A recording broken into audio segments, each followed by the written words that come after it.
Yeah. How do they become your superheroes? It would be it would be really clean. Sometimes life is messy, right? And success is not from just A to B in just a straight line. It goes all over the place. And so I would have loved that my story was, oh, I had this brain injury, and all of a sudden, this accident, and I was bitten by a radioactive elephant. I have this incredible memory, or something like that.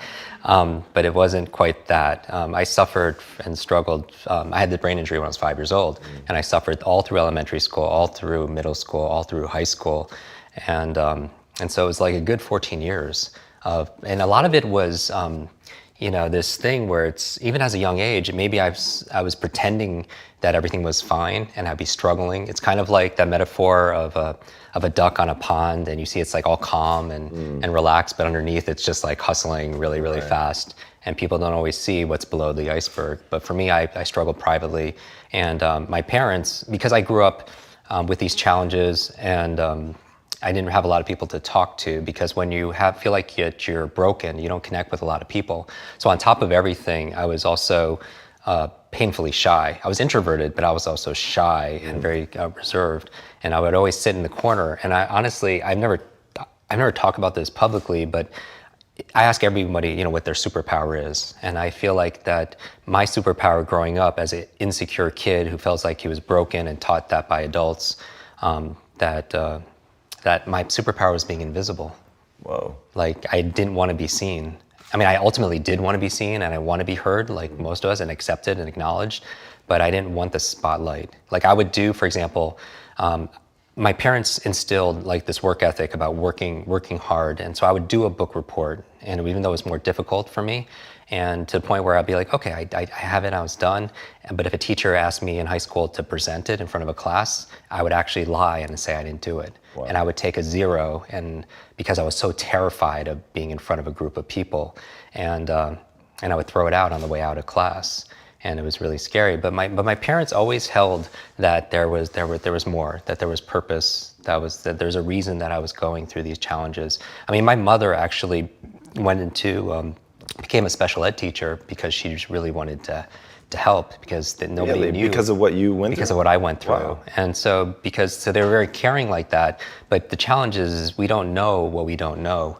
And they did the best they could to be able to help me. But what they did instill in me was that there was a reason, that through going through struggles, just like when they came to this country, all of us go through struggles, right? In our health or relationship, whatever it is, but through struggles come strengths. And people didn't talk about this as much. And, I probably have a post-traumatic, stress from it, going through brain injury after brain injury. There's also post-traumatic growth, which like a lot of it's not as widely talked about, but there's some people that go through immense amount of trauma and difficulty and challenge, but they come out of it actually more empowered, that they say to themselves that because of going through this, I found a new strength, I found my superpowers, I found a new meaning in my life, I found a new level of commitment, I found a strength, a mission, if you will. And they wouldn't, just a lot of them attest that they wouldn't trade that experience, no matter how painful it was at the time, for anything. And I find that growing up with reading challenges, and I couldn't read for an extra 3 years. I pretended how to read. Whoa, and it's like the imposter syndrome. It's like they have this image of how they want to be projected to the world, and then they have this image of what they fear they are, right. And then they have their real who they are. But I think a lot of people are suffering and overloaded and overwhelmed, and they're depleted because they're trying to hold these images in place, and then be themselves also as well in different contexts. So that's why I love you, because you are the same on camera and off. And there's a congruency, there's an authenticity that's there.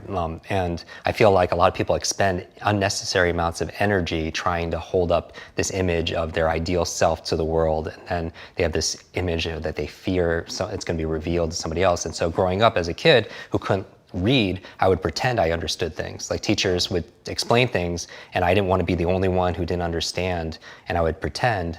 But in private, I was really suffering and struggling. And so, it's one of those things where you wonder why. Like my 2 biggest challenges growing up were learning and public speaking. So crazy. Which is, the universe has a weird sense of humor, because that's what I do for my mission now. And so it's interesting how things work. How did you push through that? Because as somebody who's seen you